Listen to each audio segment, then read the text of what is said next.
Halo, dimanapun Anda berada pada saat ini, Tuhan memberkati kita semua. Saudara-saudara, kita akan menyaksikan kesaksian wanita asal Bugis yang dari agama Muslim, dan dia menerima Tuhan Yesus. Dan kita akan mendengarkan kesaksiannya, sangat menarik. Kiranya kesaksian ini menjadi berkat bagi kita semua yang mendengar dan menontonnya. Tuhan memberkati kita semua. Saya seperti melayang di tengah-tengah awan. Lalu di depan saya itu ada gumpalan awan bersama cahaya yang terang dari jauh menghampiri saya.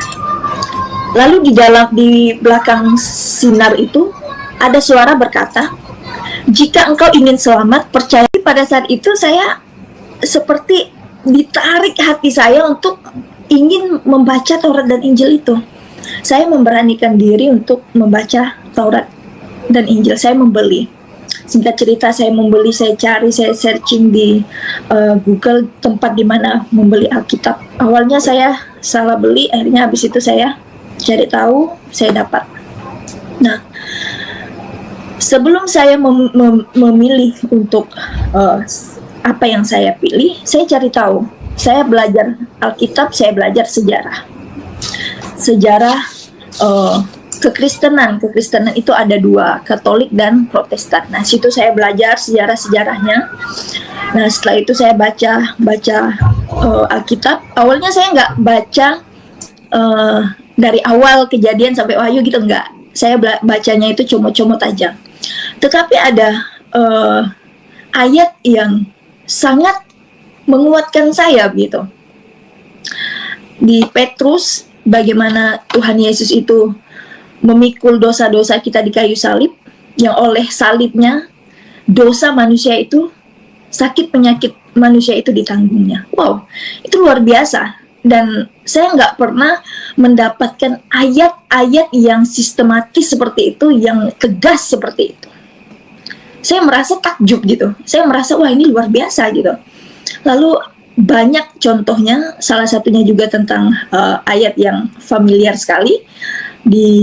Akulah jalan kebenaran dan hidup, tidak ada seorang pun yang datang kepada Bapa kalau tidak melalui aku. Saya awalnya tidak mengerti ayat itu, tapi saya cari tahu apa maksud dari ayat Alkitab di Yohanes sekian gitu ya. Oh, ternyata kepada Bapa itu di surga. Di situ saya mengerti, oh begitu. Nah, di situ saya mulai terpanggil untuk membaca dari awal sampai akhir. Nah, untuk membaca dari awal sampai akhir itu perlu perjuangan, sangat berat sekali.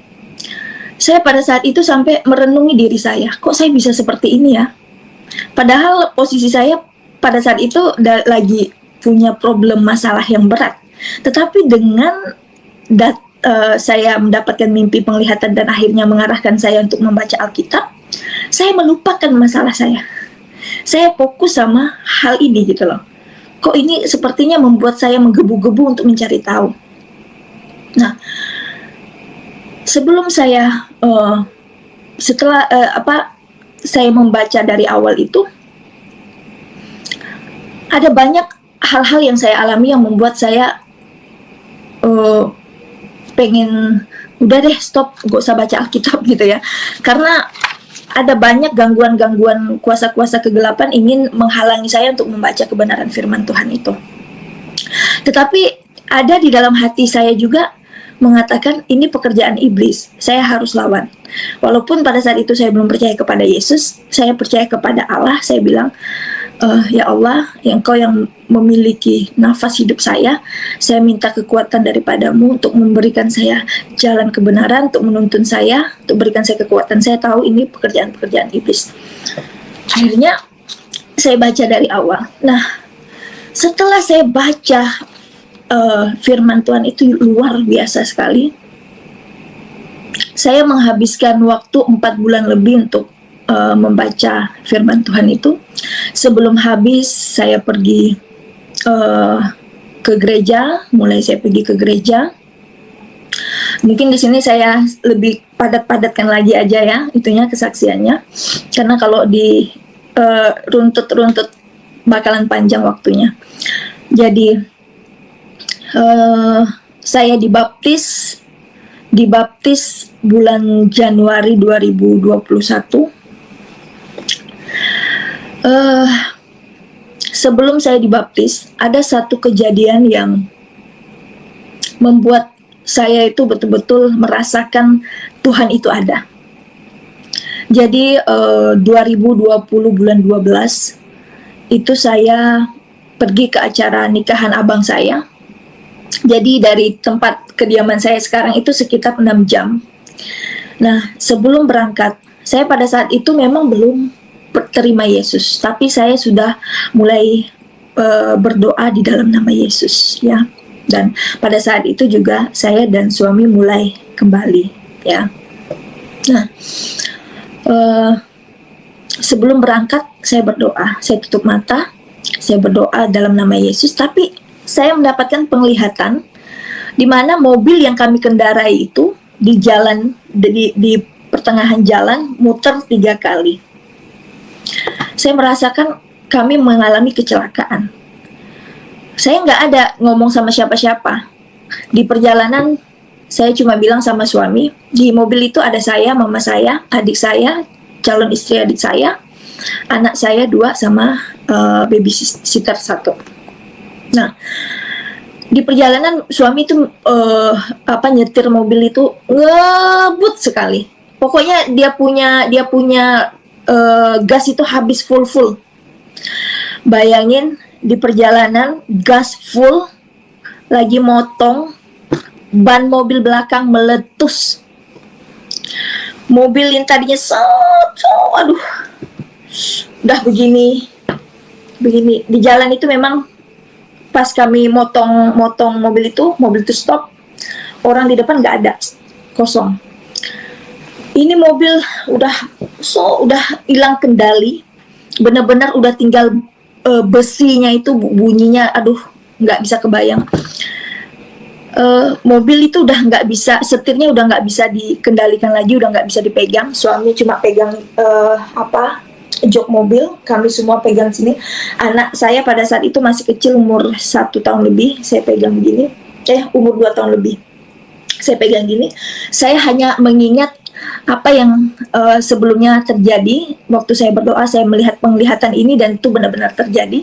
Saya bingung, lalu saya bilang, Tuhan Yesus, kalau memang Engkau Tuhan, Engkau Allah, tolong selamatkan kami dari kecelakaan ini. Dalam nama Yesus, dalam nama Yesus, dalam nama Yesus, saya bilang. Tiba-tiba mobil yang tadinya sudah begini, sudah mau nyium aspal, bisa langsung berhenti, langsung stop. Yang itu sangat-sangat tidak mungkin, sangat mustahil sekali.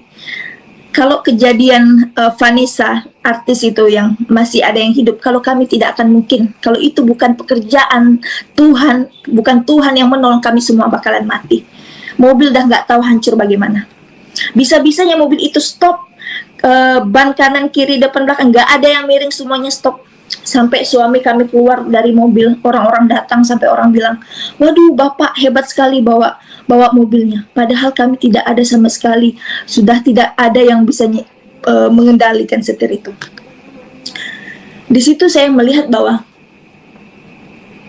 ada kuasa Allah yang menolong kami, dan saya di situ mulai percaya bahwa Yesus adalah Allah.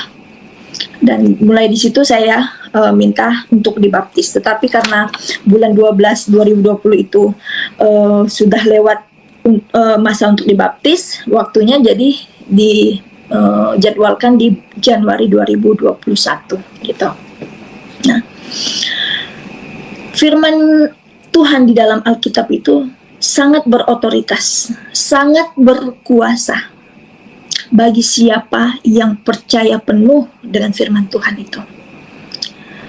Setelah saya membaca firman Tuhan itu, ada banyak firman-firman yang menginsafi kehidupan saya. Saya setiap membaca firman Tuhan seperti menampar kehidupan saya. Aduh Tuhan, inilah kehidupanku, jauh dari kebenaran. Oh, ternyata setelah saya membaca kebenaran firman Tuhan itu, ada kuasa yang menggerakkan hati saya, yang membukakan mata hati pikiran saya, yang terasa selama ini itu tertutup dengan kuasa kegelapan. Tetapi setelah saya membaca firman Tuhan, saya dibaptis, firman Tuhan itu menerangi kehidupan saya, sehingga hal-hal yang tidak baik, hal-hal yang selama ini saya lakukan, yang saya merasa sah-sah aja, ternyata itu jauh dari kebenaran. Tuhan gak berkenan dengan hal-hal yang saya lakukan yang dulu, kehidupan-kehidupan yang lama. Firman Tuhan mengajarkan saya bagaimana saya mengasihi, bagaimana saya mengampuni, mengasihi dengan benar, mengampuni dengan benar, menghormati Tuhan dengan benar, melayani Tuhan dengan benar, hidup dengan benar. Saya dapatkan hanya di dalam Alkitab, tidak di tempat lain. Saya selama saya terima Yesus, saya membaca kebenaran firman Tuhan. Saya merenungi diri saya. Karena firman Tuhan berkata, mengikut aku memikul salib tidak mudah. Saya merenungi setiap firman-firman Tuhan yang saya baca. Itu melekat di hati dan pikiran saya. Tuhan, tidak mudah ikut Tuhan Yesus. Saya harus memikul salib saya setiap hari. Sebelum saya melangkah jauh ke depan sampai saat ini, pada saat itu saya sudah merenungkan, saat saya mengikut Yesus, mungkin saya akan ditinggalkan anak-anak saya, dipisahkan jauh dari anak-anak saya. Mungkin saat saya lagi senang-senangnya sama Tuhan, saya diberikan pencobaan yang mungkin pencobaan itu bisa membuat saya tidak percaya lagi sama Tuhan. Mungkin lagi saya senang-senang sama Tuhan, saya diberikan pencobaan, saya diberikan ujian.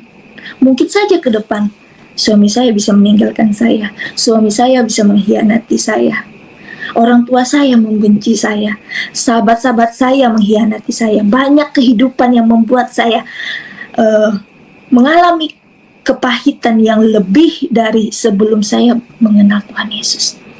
Tapi saya mau katakan, Tuhan, saya siap. Karena apapun yang akan saya alami dalam hidup saya tahu Tuhan ada bersama saya.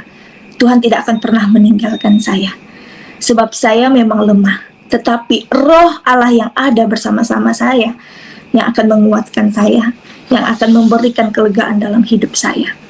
Sebelum jauh saya mendapatkan hal-hal dalam hidup saya sudah memikirkan hal itu. Dan betul hal itu terjadi dalam hidup saya. Anak saya dipisahkan dari saya, anak saya dari suami yang dulu. Setelah saya mereka tahu saya sudah terima Yesus, anak itu diambil, dipisahkan dari saya, dan mereka mengurus lagi di pengadilan, naik banding lagi. Ada banyak hal yang pada saat itu saya berpikir, saya bisa menang. Karena anak di bawah umur 12 tahun masih hak asuhnya di tangan saya. Pada saat itu saya masih memakai pikiran dan kekuatan saya secara manusia. Saya sampai ngambil pengacara 3. Pengacara 3 karena pada saat itu sebenarnya 1, tapi yang 2-nya mau ikut katanya gitu, jadi 3. Dan mereka katakan, ya saya bisa menang, saya pasti menang. Apalagi pada saat itu mereka bawa ke pengadilan agama Islam. Saya bukan Islam lagi, jadi nggak bisa dibawa ke situ. Jadi harus ke pengadilan negeri. Nah, sedangkan di pengadilan negeri kita udah ngomong-ngomong gini, sudah bawa perkara kita, dan dikatakan saya bisa menang. Nah, cuman pada saat itu saya berdoa, saya nangis. Anak saya pada saat itu udah nggak ketemu sama saya udah berapa bulan. Awalnya dia bilang mau kakeknya itu, kakek dari mantan suami dulu, bilangnya mau jemput aja. Ternyata dia udah tahu saya sudah Kristen dan dia sengaja untuk pisahkan. Nah, sudah berapa bulan kami tidak ketemu. Pada saat itu saya nangis, saya rindu sama anak saya. Lalu saya ngomong sama Tuhan, Tuhan, bukankah firman-Mu berkata, jika Tuhan di pihakku, siapa yang melawan aku? Saya ternyata salah mengerti konteks firman Tuhan pada saat itu. Tuhan gak mau saya seperti itu. Saya menangis. Saya bilang, saya rindu sama anak saya. Saya nangis. Ternyata Tuhan tegur saya. Bukan itu yang Tuhan mau. Tuhan gak mau saya melawan. Tuhan gak mau. Tuhan, ternyata saya diingatkan akan firman Tuhan, akan salib Tuhan. Saya ingat perenungan-perenungan saya sebelumnya. Ini salibku. Tidak apa Tuhan. Kalau begitu, saya serahkan anak ini kepada mereka. Saya percaya, sebab firman Tuhan berkata, aku yang memilih, bukan engkau. Aku telah menetapkan engkau. Jadi kalau Tuhan sudah menetapkan, tidak ada satupun yang bisa menutupnya. Jadi saya berpikir, ya Tuhan, kalau memang saya harus mengalah, biarlah saya mengalah. Saya datang ke pengadilan, saya bilang sama ayahnya, di pengadilan itu, di depan hakim, saya bilang, saya putuskan kuasa hukum, saya serahkan anak ini ke tangan ayahnya. Uruslah anak ini dengan baik, saya bilang. Sesuai dengan imanmu sekarang, tidak masalah. Tetapi pada waktunya nanti, umur dia 17 tahun, saya wajib untuk memberitahukan apa yang saya imani sesuai dengan kebenaran firman Tuhan. Jadi, untuk sekarang saya bilang, silahkan uruslah anak ini dengan baik. Saya melapangkan dada. Tetapi pada saat itu ada sukacita yang luar biasa yang saya rasakan. Di situ saya selalu berdoa. Saya percaya bahwa kalau Tuhan mau pakai anak itu, Tuhan bisa pakai anak itu, dan anak itu bisa menjadi terang bagi keluarga ayahnya. Itu harapan saya. Jadi walaupun saya rasanya berat bisa dengan anak saya, tidak masalah Tuhan. Saya katakan yang penting anak itu kiranya diberkati Tuhan. Anak itu boleh menjadi berkat bagi keluarga ayahnya. Itu harapan saya. Jadi firman Tuhan itu dihadapkan dengan saya. Begitu juga dengan sakit penyakit yang harus saya tanggung. Saya mengalami sakit penyakit pada saat itu lagi COVID, Moderna pada saat itu ya. Di tempat saya ini, di rumah sakitnya penuh, tidak ada ruangan yang kosong. Nah, pertama pada saat itu suami saya dulu yang kena COVID ya. Nah, saya merawat suami dan pada akhirnya kami kena semua satu rumah ini. Hanya anak kami yang paling kecil aja yang nggak kena. Nah,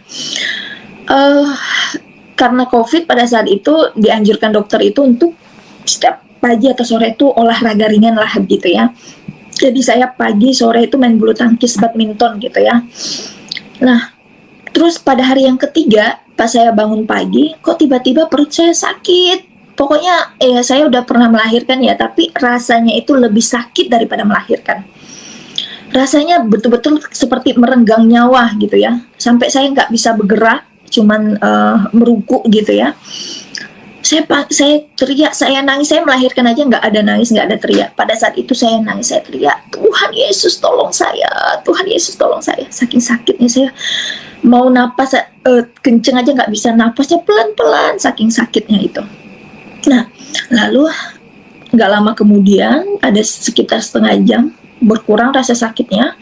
Nah, saya pikir ya cuma masuk angin. Nah, di rumah ada yang nolong saya itu, dia bisa ngurut, terus perut saya diurut sama dia, diangkel gitu, peranakannya diangkat, pokoknya dipelus-pelus lah perut saya. Nah, terus siangnya sakit lagi, lebih sakit lagi. Akhirnya saya memutuskan bahwa ini nggak bisa, ini harus ke rumah sakit, harus USG. Nah, pertama saya USG ke biomedis. Ternyata di biomedis itu menyatakan bahwa saya KET, hamil di luar kandungan, dan perut saya itu sudah dipenuhi darah katanya. Apalagi dia setelah mendengar kalau saya itu sempat diurut, dia takut dan dia katakan malam ini juga harus diopname dan besok pagi harus segera dioperasi. Aduh, saya bilang bagaimana ini? Saya nggak jujur aja pada saat itu. Kalau saya jujur, saya bilang saya COVID, mana ada yang mau periksa saya kan gitu. Akhirnya saya pergi lagi ke rumah sakit lainnya, rumah sakit besar, dan dokter penyakit spesialis kandungan juga berkata bahwa saya hamil di luar kandungan dan harus segera dioperasi. Nah, setelah saya jujur sama dokternya, tidak ada dokter yang mau menangani pasien yang lagi COVID. semua rumah sakit yang bisa operasi di tempat saya ini, kami pergi, kami kunjungi, tidak ada satupun yang mau terima. Mereka katakan, berdua, saya ini hamil di luar kandungan dan harus segera dioperasi besok pagi. Kalau tidak, saya bisa lewat, saya bisa mati. Lalu yang kedua, nggak ada yang mau operasi karena pada saat itu saya juga lagi COVID, nggak ada dokter yang mau terima pasien yang lagi COVID dioperasi. Bayangin, saya pada saat itu udah benar-benar udah lemes sekali, udah sakit di perjalanan. Saya cuma berdoa, nafas saya sudah istilahnya kalau HP itu tinggal 1 balok lagi aja baterainya. Ini saya punya telinga tuh berdesing. Saya pikir, wah gini cara saya mau mati gitu ya. Walaupun pada saat itu saya nggak takut lagi mati ya, karena saya sudah hidup di dalam Kristus ya, mati itu bukan lagi hal yang sulit bagi saya karena saya bakal ketemu Tuhan gitu ya. Nah, namun di dalam hati saya berpikir begini, Tuhan, saya nggak takut mati, sebab kalau saya mati saya percaya Engkau menyambut saya. Tapi kalau memang Tuhan masih mengizinkan saya untuk hidup, masih ada keluarga saya Tuhan yang belum terima Yesus, masih ada banyak orang yang belum mendengar firman Tuhan yang benar. Maka kalau Tuhan mau pakai saya, selamatkan saya, tunjuk satu dokter aja yang mau tangani saya. Akhirnya pada saat itu saya chat teman-teman yang kerja di rumah sakit, dan saat saya udah hampir putus asa, sudah mau pulang ke rumah, ada satu teman yang telepon. Dia bilang, "Kak, puji Tuhan ada satu dokter yang mau operasi kakak." Wah, rasanya, aduh, saya di situ sudah yakin, percaya bahwa Tuhan buka jalan bagi saya. Nah, akhirnya saya pulang dulu ke rumah, ambil baju, terus ke rumah sakit. Itu sampai di rumah sakit, sampai di UGD, saya sudah merasa, aduh, udah pokoknya kunang-kunang, udah napas sudah rasanya nggak ada lagi. Saya dipasangkan infus kanan kiri, oksigen, dan pada saat itu sudah mau dilarikan ke ruangan ICU. Nah, saya masih dengar samar-samar. Lalu saya berdoa, saya nyanyikan pujian. Dalam nama Yesus ada kesembuhan, dalam nama Yesus ada mujizat. Saya bilang, Tuhan, jangan biarkan sakit penyakit ini menyiksa tubuh saya. Bukankah Engkau telah menanggung sakit penyakitku di dalam tubuhmu di kayu salib? Jangan biarkan sakit ini menyiksa saya tidak mampu, Tuhan. Lalu tiba-tiba seperti saya melihat terang lagi, saya melihat seperti ada Tuhan di situ. Saya melihat ada Dia di situ. Ada sosok terang di situ. Dan Dia memberikan kekuatan kepada saya, seperti ada kekuatan yang masuk dari ujung kepala sampai ujung kaki saya, seperti ada darah yang mengalir dingin gitu. Dan saya merasakan nafas saya langsung normal. Saya merasakan tubuh saya yang sakit terasa normal, seperti orang nggak sakit. Saya langsung minta buka oksigen. Lalu saya bilang, saya sudah enakan gitu. Terus mereka periksa-periksa lagi, ternyata tekanan darah saya semua normal gitu. Nah, akhirnya saya dipindahkan ke ruangan biasa. Nah, saya dijadwalkan besok paginya operasi. Nah, sepanjang malam saya tidak merasakan sakit apa-apa. Nah, karena COVID pada saat itu yang boleh jaga hanya perawat. Jadi perawat itu ngomong sama dokter sepanjang malam itu. Lalu besok paginya saya udah puasa nih, sudah puasa, siap-siap untuk dioperasi. Ternyata kata dokternya, Ibu, kami memang Ibu sudah dijadwalkan pagi ini untuk operasi, tetapi karena sepanjang malam Ibu tidak dikatakan bidan, Ibu nggak dikatakan perawat, Ibu nggak ada sakit, jadi kami ragu kalau Ibu ini apakah betul hamil di luar kandungan, karena tidak ada di rumah sakit ini satu orang pun kalau hamil di luar kandungan itu seperti Ibu. Kalau hamil di luar kandungan, dari dia masuk ke rumah sakit ini sampai dia selesai operasi, sakitnya tidak akan pernah hilang. Bahkan banyak yang masuk ke ruangan ICU, apalagi posisi Ibu sedang COVID, posisi Ibu sudah diurut katanya begitu. Nah, akhirnya bagaimana dok? Saya bilang, dokternya bilang Ibu harus mengambil satu tindakan lagi namanya 12 fungsi. Nah, dilakukanlah 12 fungsi itu. Kalau keluar darah katanya berarti ibu memang hamil di luar kandungan. Ternyata memang keluar darah dan saya memang harus dioperasi. Nah, sebelum saya tarik dulu ke belakang, sebelum saya dioperasi memang saya sudah mengalami sakit penyakit juga namanya kelenjar getah bening. Sudah di biopsi juga pada saat itu memang